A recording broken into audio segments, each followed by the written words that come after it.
6 tahun di Taiwan dan dia tuh terpaksa harus ngeblokir nomor keluarganya sendiri. Jadi ini cerita dari Mbak Ana, asal dari Jawa Barat, dia stay di Pingtung. Mbak Ana ini kerjanya PRT ya guys. Mbak Ana ini udah 6 tahun di Taiwan dan ini katanya udah jalan kontrak baru, yaitu kontrak ketiga. Masih jalan 2 bulan katanya. Jadi Mbak Ana ini terpaksa banget ngeblokir kontak bapak ibunya dan juga kakak-kakaknya. Karena selama 6 tahun Mbak Ana di Taiwan tuh bener-bener gak ada tabungan sama sekali guys. Bener-bener gak ada tabungan sama sekali. Dan orang rumah tuh jarang banget untuk ngabarin dia. Untuk sekedar tanya kabar, sekedar tanya keadaan itu jarang banget. Yang ditanyain kapan kirim, kapan gajian, kayak gitu terus. Berapapun uang yang dikirim tuh selalu habis. Bahkan yang terakhir itu katanya sampai berantem hebat gara-gara Mbak Ana ini nanyain berapa tabungan yang tersisa, kenapa uangnya tuh habis. Maksudnya Mbak Ana tuh bukan perhitungan, tapi mau tanya kenapa selama 6 tahun ini teman-temannya bisa bikin rumah, Mbak Ana tuh sama sekali nggak bisa bikin apa-apa. Bahkan yang bikin nyesek banget tuh, Mbak Ana tuh bilang iseng doang, aku mau pulang ya mah. Katanya mamahnya tuh bilang, ngapain pulang, mau kerja apa di rumah.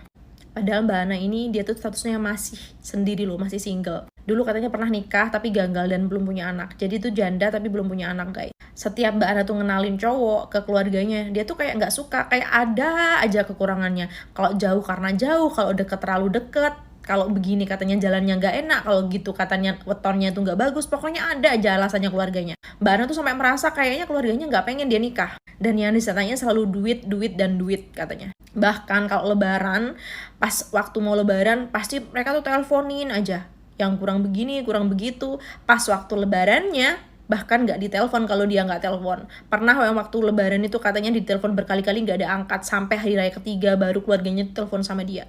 Jadi kalau nggak ada urusan uang, dia tuh kayak nggak dibutuhin. Dan sepertinya ibunya tuh lebih sayang ke kakak-kakaknya. Jadi uang-uangnya dia tuh dipinjemin sama mas-masnya gitu loh. Alasannya tuh karena mamasmu itu wes rumah tangga, kebutuhannya oke. Kalau nggak dibantu kasihan. Jadi uang-uang Mbak Ana ini buat bantuin mas-masnya sama ibunya. Mas yang pertama, mas yang kedua ya dengan alasan itu.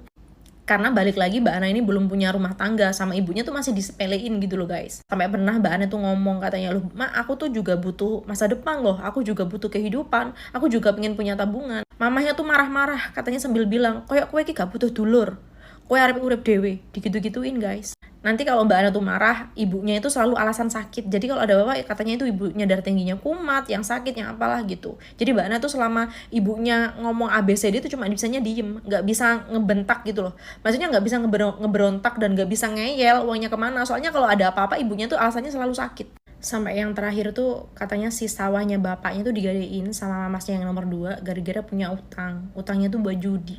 Kalah judi gitu loh. Dan yang suruh ngebayar utangnya itu Mbak Ana. Ya Mbak Ana nggak mau. Akhirnya berantem hebat sama keluarganya sampai berakhir di blok. Sebenarnya cerita kayak gini tuh udah banyak banget. Aku udah sering banget sharing cerita yang seperti ini. Aku nggak tahu ya pemikiran keluarga di rumah itu gimana. Anak bapak ibu tuh jauh sampai nggak pulang-pulang itu buat masa depan, Bu.